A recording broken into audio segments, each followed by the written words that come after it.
Yesu mbone kwaka amavuta ndakwinginze, amavuta Yesu mbone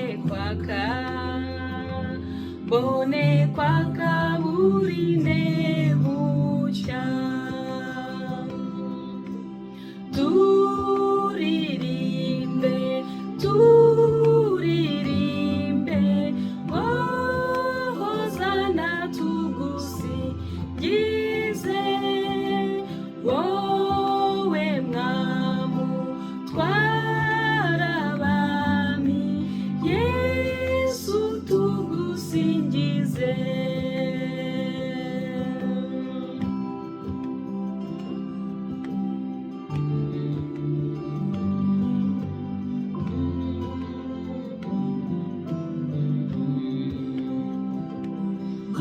Amahoro mukiza nduhuke, amahoro ndakwinginze, amahoro mukiza nduhuke, amahoro burinde bucya.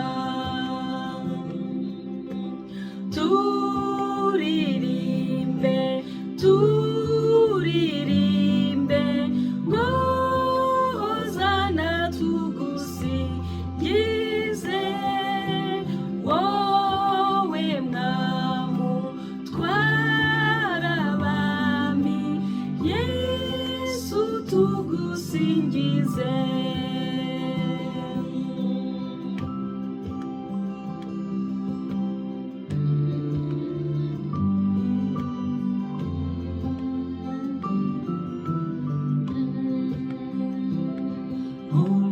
Umunezero Yesu ngushime, n'igikombe giseseka. Umunezero Yesu ngushime, jye ngushima burinde bucya. Turirimbe, turirimbe, oh hozana tugusingize, wowe mwamu twarabami, Yesu tugusingize.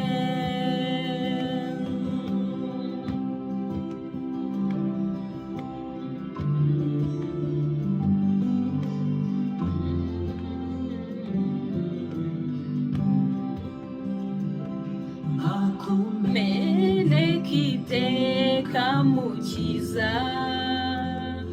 ukuzo k'umusaraba, akumeneka iteka mukiza, ujya umena burinde bucya. Turirimbe, turirimbe, oh hozana tugusingize, wowe mwamu twarabami, Yesu tugusingize.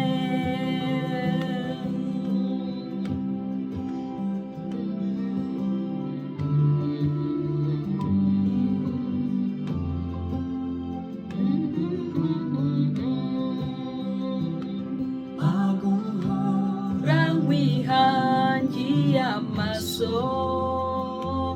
ukunyigisha nkwemere, maguhora nkwihangiye amaso, nkwigireho burinde bucya. Turirimbe, turirimbe, ngo hozana tugusingize,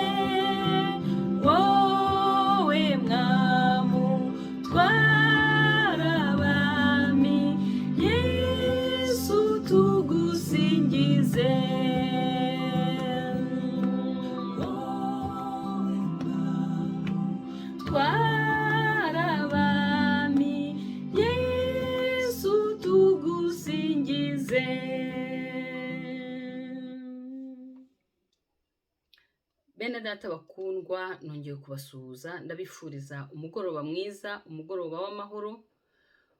Uyu mugoroba ijambo Imana yanshyize ku mutima ni ijambo rivuga ngo Uwiteka adusize amavuta y'ibyishimo. Uwiteka adusize amavuta y'ibyishimo. Turasangira ijambo ry'Imana riri mu Baheburayo igice cya mbere ku murongo wa 8 n'uwa 9. Iriri muri Yesaya 61 kuva kuri 1 kugeza kuri 3, n'iriri muri Zaburi ya 45 ku murongo wa 8. Reka dusome. Ariko iby'umwana wayo byo yarabyeruye iti: intebe yawe Mana ni y'iteka ryose, inkoni y'ubugabe bwawe ni inkoni yo gukiranuka. Kuko wakunze gukiranuka ukanga ubugome, nicyo cyatumye Imana niyo Mana yawe igusiga amavuta yo kwishima ikakurutisha bagenzi bawe. Kuko wakunze gukiranuka ukanga ubugome, nicyo cyatumye Imana niyo Mana yawe igusiga amavuta yo kwishima ikakurutisha bagenzi bawe. Yesaya 61 kuva ku murongo wa 1 kugeza ku wa 3 haravuga ngo: umwuka w'umwami Imana ari kuri nge, kuko Uwiteka yansize amavuta ngo mbwirize abagwaneza ubutumwa bwiza. Yantumye kuvura abafite imvune mu mutima, no kumenyesha imbohe ko zibohowe, no gukingurira abari mu nzu y'imbohe, kandi yantumye kumenyesha abantu umwaka w'imbabazi z'Uwiteka, n'umunsi Imana yacu izahoreramo inzigo, no guhoza abarira bose. Yantumye no gushyiriraho itegeko ab'i Siyoni barira, ryo kubaha ikamba mu cyimbo cy'ivu, n'amavuta yo kunezerwa mu cyimbo cy'ubwirabure, n'umwambaro w'ibyishimo mu cyimbo cy'umutima wihebye, kugira ngo bahere ko bitwe ibiti byo gukiranuka byatewe n'Uwiteka, ngo bimuheshe icyubahiro. Zaburi ya 45 ku murongo wa 8 ho haravuga ngo, iyo muri Bibiliya ntagatifu reka bariho mpera, haravuga ngo ukunda ubutungane ukanga ubugiranabi, nicyo cyatumye Imana ariyo Mana yawe yaragusize amavuta y'ubutore kandi y'ibyishimo. Yagusize amavuta y'ubutore kandi y'ibyishimo, maze iguhitamo muri bagenzi bawe. Bibiliya yera yo ikatubwira ngo wakunze gukiranuka wanga ibyaha, nicyo cyatumye Imana ariyo Mana yawe igusiga amavuta yo kwishima kukurutisha bagenzi bawe. Imana ishimwe. Mu Baheburayo twasomye ukuntu umurongo wa 8 havugaga ngo ariko iby'umwana wayo byo yarabyeruye iti: intebe yawe Mana ni y'iteka ryose. Aha ni Imana yari iri kuvuga, ariko iri kuvuga iby'umwana wayo. Intebe yawe Mana ni y'iteka ryose, inkoni y'ubugabe bwawe ni inkoni yo gukiranuka. Ahangaha Imana yari yeruye ibya Yesu.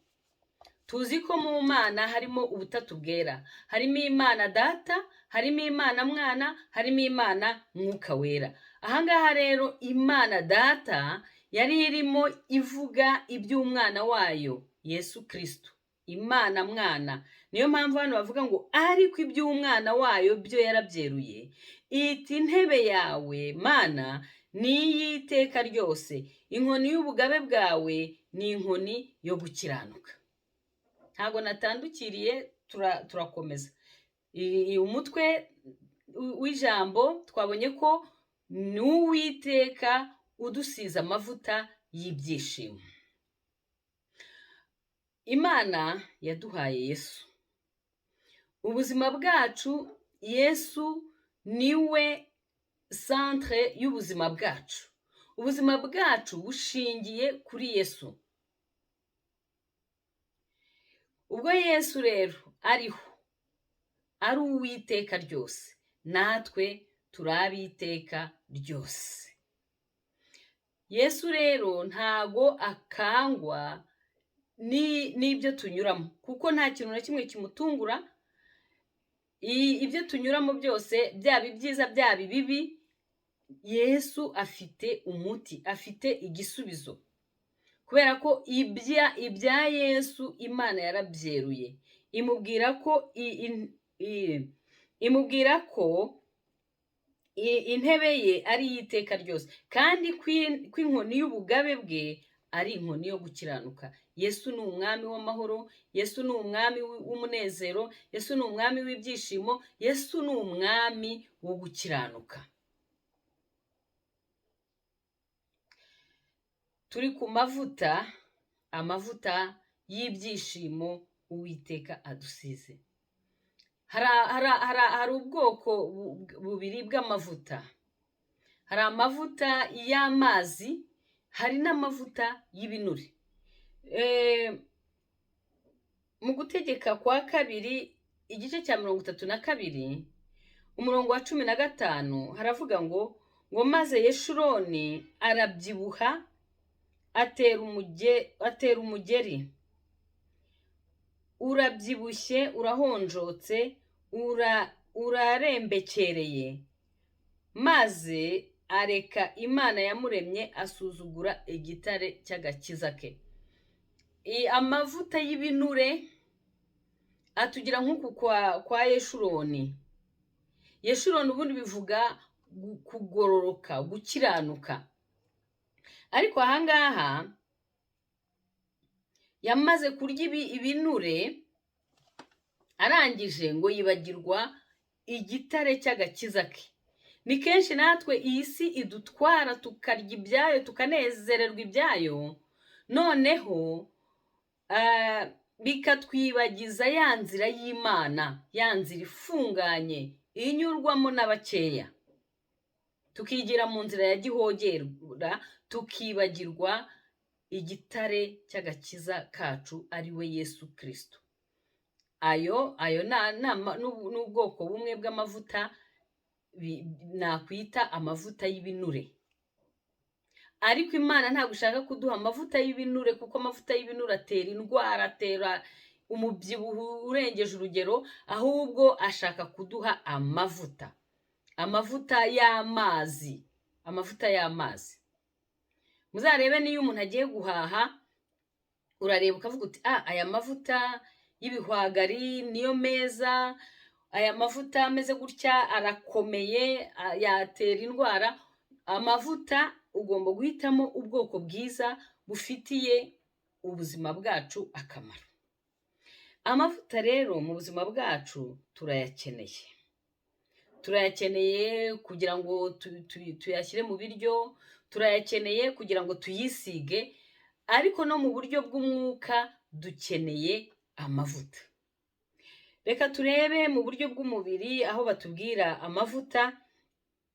Yeremiya 31:12 aravuga ngo nabo bazaza baririmbire mu mpinga y'imisozi bashikiye ubuntu bw'Uwiteka, ndetse bahasange ingano na vino n'amavuta ya elayo n'ubwagazi bw'umukumbi n'ubw'ubushyo. Ubugingo bwabo buzamera nk'umurima wavomewe, kandi ntabwo bazasubira kugira umubabaro.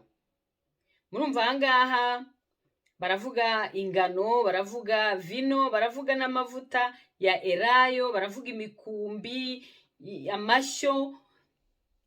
Ahangaha ni mu buryo bw'imibereho yacu ya buri munsi. Dukeneye vino, dukeneye amavuta, dukeneye inyama, dukeneye umugati.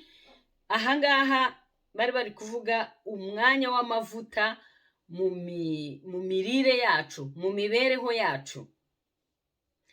Amosi 6:6 nawe arabivuga, akavuga ngo bakanywera vino mu nzuho bakihezura imibiri ariko ntibababazwe n'ibyago bya Yozefu. Bakarya barangiza bakisiga ariko ntibababazwe n'ibyago bya Yozefu. Ahandi batubwira amavuta, umubwiriza 9:8 naho harayavuga, imyambaro yawe ihore yera kandi mu mutwe wawe ntihakaburemo amavuta. Amavuta ni ikintu gikomeye mu buzima bwacu bwa buri munsi.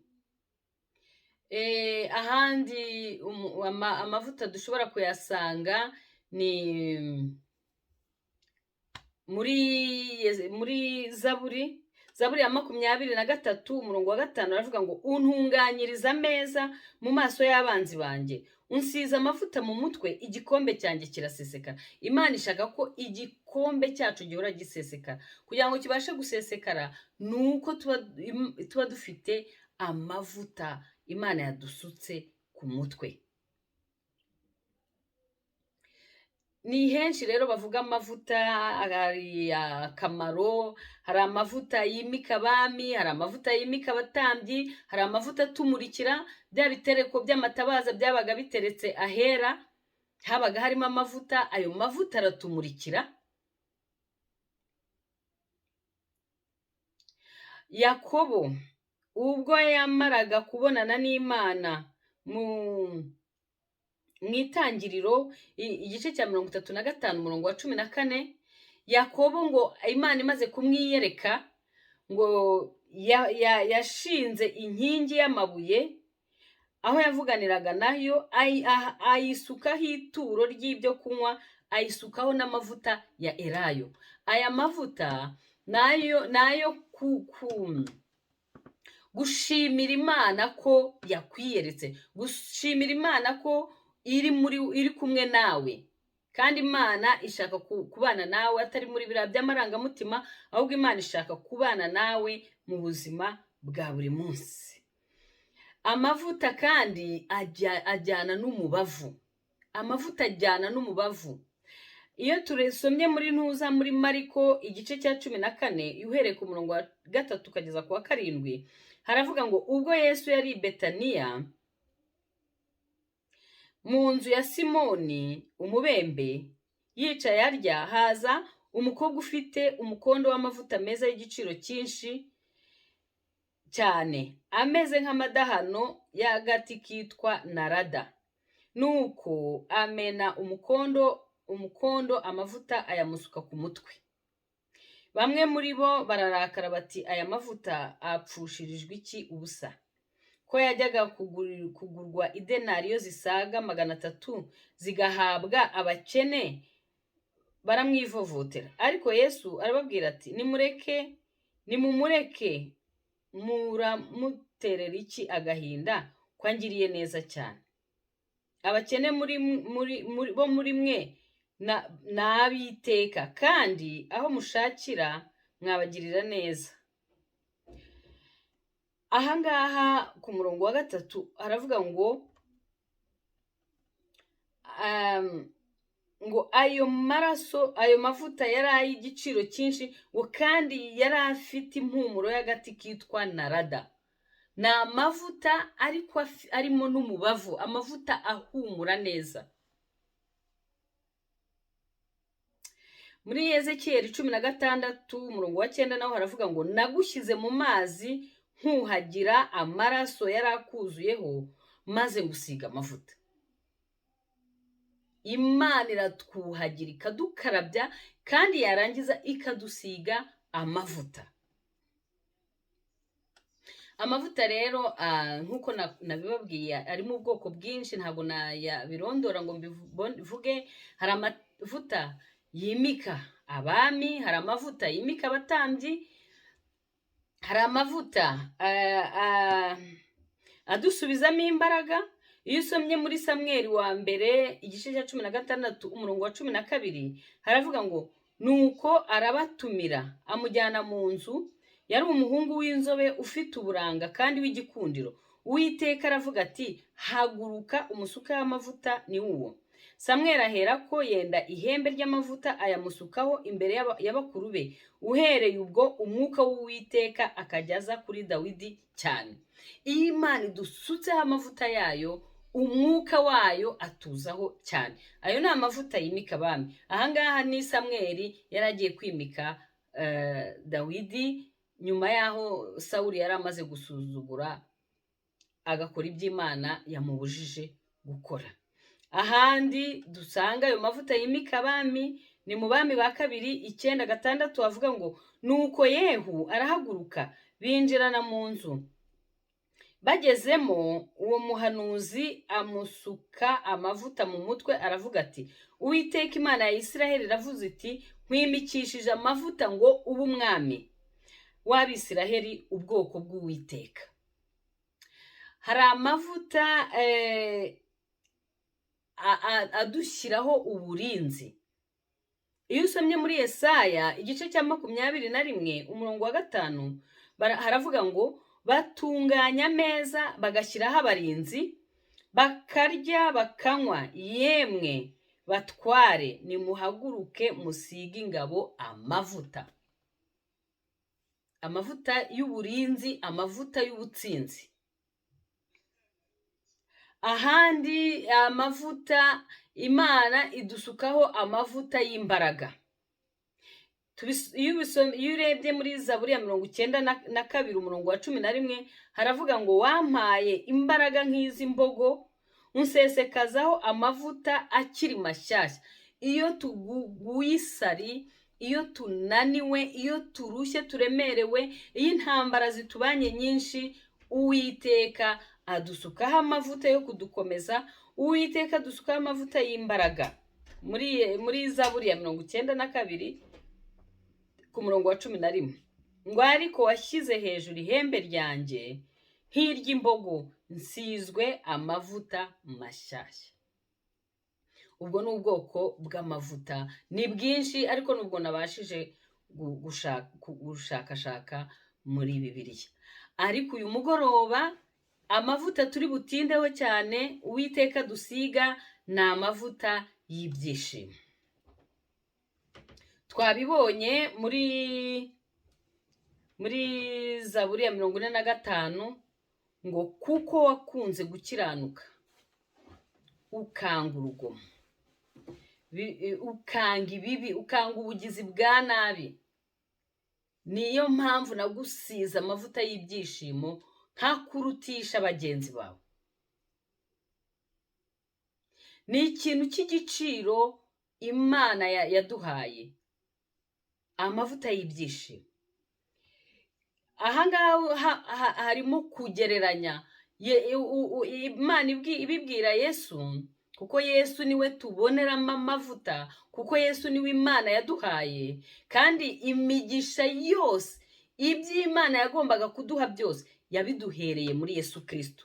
Ayo mavuta y'ibyishimo rero Imana iyadusigira muri Yesu Kristo, kuko Yesu Kristo niwe gukiranuka kwacu, niwe kwera kwacu. Niyo mpamvu ahangaha Imana yamubwiye iti, kubera ko wanze ubugizi bwa nabi, kubera ko wanze ubugome, kubera ko wanze ibyaha, niyo mpamvu nagusize amavuta y'ibyishimo kukurutisha bagenzi bawe. Natwe bari muri Kristo Yesu, ayo mavuta y'ibyishimo Imana irayaduha ikaturutisha bagenzi bacu, kuko turi muri Kristo Yesu. Hari icyo turusha bagenzi bacu, tubarusha amavuta y'ibyishimo. Iyo hariho ibihe bigoye, ibihe bikomeye, ibihe bibabaje, ntago abantu ibyo bihe bigoye, ibyo bihe bibabaje babyakira kimwe. Iyo ufite ayo mavuta y'ibyishimo Yesu tubonera muri Yesu, ayo mavuta y'ibyishimo adufasha kunyura muri bya bihe bigoye dufite imbaraga, dukomeye, tutinubira Imana, tutahonze mu maso. Ariko bidusaba ko natwe tugera ikirenge mu cya Yesu, tugakora ibyo gukiranuka, tukababera nk'uko nawe ari uwera. Nibwo ubwo buntu bubasha kutubaho. Muri Yesaya 61 umurongo wa 3 haravuga ngo yantumye no gushyiriraho itegeko ab'Isiyoni barira ryo kubaha ikamba mu cyimbo cy'ivu n'amavuta yo kunezerwa mu cyimbo cy'ubwirabure. Murumva bya bihe bigoye, ivu ni ibintu byapfuye, ni ibintu by'umukara, ni ibintu bibi, ni ibintu bibabaje. Ariko muri ibyo bihe bibi, muri ibyo bihe bigoye, ni ukuvuga ko Imana yo itwambika ikamba ry'ubwiza, ikamba ry'ibyishimo, ikamba ry'amahoro, ikamba ry'umunezero. Ikongera ikadusiga n'amavuta yo kunezerwa mu cyimbo cy'ubwirabure. Hari ibintu hari ijambo bajya bakoresha iyo umuntu yapfuye, bavuga ngo ni ukwera no kwirabura. Kwirabura ni ikiriyo, ni ugupfusha, ariko gupfusha ushobora gupfusha umuntu cyangwa se ugapfusha ikintu. Ibidutera kwirabura ni byinshi. Hari za divorce, hari ukugambanirwa, hari ukugirirwa nabi, hari kurenganywa. Ibyo byose bidutera kwirabura. Ariko kuko dufite Yesu, uw'Imana yasize amavuta yo kwishima, adufasha kunyura muri ibyo bintu mu cyimbo cyo kwirabura, akadusiga amavuta yo kunezerwa, akatwambika umwambaro w'ibyishimo mu cyimbo cy'umutima wihebye. Aturinda kwiheba, aturinda kujya kure, kugira ngo bahere ko bitwe ibiti byo gukiranuka byatewe n'Uwiteka ngo bimuheshe icyubahiro. Kugira ngo bahere ko bitwe. Iyo Kristo ari muri twebwe, amavuta y'ibyishimo ari muri twebwe atuma twitwa ibiti byo gukiranuka byatewe n'Uwiteka. Tugaragara ko koko Imana y'amahoro, Imana y'ihumure iri muri twebwe. Hari umuririmbyi wakundaga kuvuga ngo nimuhumure, nimuhumure, ntabwo tuzapfa nk'abatakebwe. Ntabwo tuzapfa nk'abatakebwe, kuko dufite Imana y'amahoro, dufite Imana nyirihumure ryose. Imana rero ishimwe. Ayo mavuta twabonye ko ari muri Yesu. Umuntu wa mbere Imana yayasize ayo mavuta yo kwishima ni Yesu, kubera ko yaretse ubugome akanga icyaha. Yesu ikintu cyamuzanye ni ukurwanya icyaha, ni ugutuma twitwa abakiranutse, ni ugutuma twitwa abera. Iyo turi muri Yesu rero, ayo mavuta y'ibyishimo aba kuri twebwe. Imana yacu ishimwe. Hari ayandi mavuta nanone y'ibyishimo tubonera muri bagenzi bacu. Hari ayo tubonera mu busabane bwacu na Yesu, hari n'ayo tubonera mu busabane bwacu na bagenzi bacu. Reka tubisome muri Zaburi ya 133. Haravuga ngo erega ni byiza, ni iby'igikundiro ko abavandimwe baturana bahuje. Bimeze nk'amavuta y'igiciro cyinshi yasutswe ku mutwe, agatembera mu bwanwa bwa Aroni, agatembera ku misozo y'imyenda ye. Kandi bimeze nk'ikime cyo kuri Herimoni kimanuka ku misozi y'Isiyoni, kuko aho ariho Uwiteka yategekeye umugisha, ari wo bugingo bw'iteka. Ahantu abavandimwe bateranye, bahuje, bakundana, batabarana, ngo aho ngaho ngo bimeze nk'amavuta asutswe ku mutwe. Ayo mavuta y'ibyishimo, abavandimwe baragususurutsa, abavandimwe baragukonsora. Aho hantu rero hari abavandimwe bahuje, Imana ihategekera umugisha. ntabwo imana ijya iba ahantu hari amacakubiri, ntabwo imana ijya iba ahantu hari amatiku, ntabwo imana ijya iba ahantu hari umwiryane, ibaha abavandimwe bateranye bahuje. Kandi ihategekera ibintu bibiri, ihategekera umugisha, ikahategekera ubugingo bw'iteka ryose. Imigani 18:4 haravuga ngo umutima wihanganye ukomeza umuntu mu ndwara ye, ariko umutima wihebye ninde wawihanganira? Ntabwo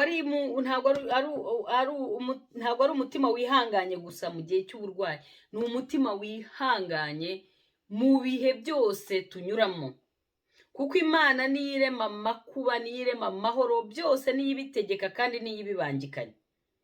Igihe rero bidusohoyeho ngo umutima wihanganye ukomeza umuntu mu ndwara ye, mu bibazo bye, mu ngorane ze, ariko umutima wihebye ninde wawihanganira? Umutima utentebutse, umutima ucitse intege, ninde wawihanganira? Ntawe. 61 Yesaya 7 haravuga ngo,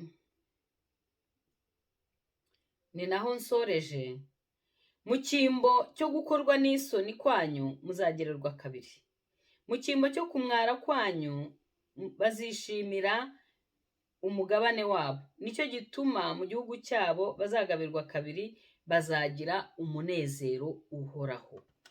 Amavuta y'ibyishimo, amavuta y'umunezero, ayo Kristo tubonera muri Kristo Yesu, ayo mavuta atuma tutamwara, atuma tudakorwa n'isoni, ahubwo ngo atuma tubona imigabane ibiri.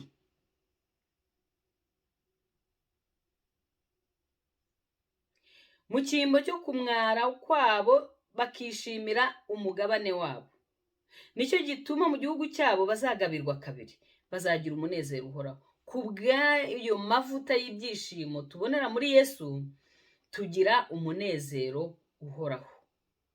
Imana rero ishimwe ko yadusize ayo mavuta y'ibyishimo, kandi ishimwe ko yaduhaye Yesu kugira ngo tugire ayo mavuta yuzuye y'ibyishimo, kandi tugire umunezero uhoraho. Kandi ayo mavuta ngo ni amavuta aturinda gukorwa n'isoni, ahubwo mu cyimbo cyo gukorwa n'isoni tukabona imigabane ibiri. Imana y'amahoro, Imana y'umunezero, Imana y'ibyishimo, Imana nyirihumure ryose ibaha umugisha kandi ikomeze kubaba hafi. Reka dusenge. Mana yacu turagushimye, tugushimye ko ari wowe Mana y'amahoro, tugushimiye amavuta y'ibyishimo, amavuta y'umunezero uhoraho iteka ryose waduhaye ku bwa Yesu Kristo. Mana ushimwe kandi uhabwe icyubahiro. Mana ndakwereka abari guca mu bihe bigoye, ndakwereka abarushye n'abaremerewe, ndakwereka abihebye, kugira ngo Mwami ubagenderere, ubasukeho ayo mavuta y'ibyishimo, maze bongere bagire imbaraga. Mana ubahe imbaraga, Mana ubakomereze amaboko, ubakomereze umutima, ubakomereze amavi, mu izina rya Yesu Kristo. Amen.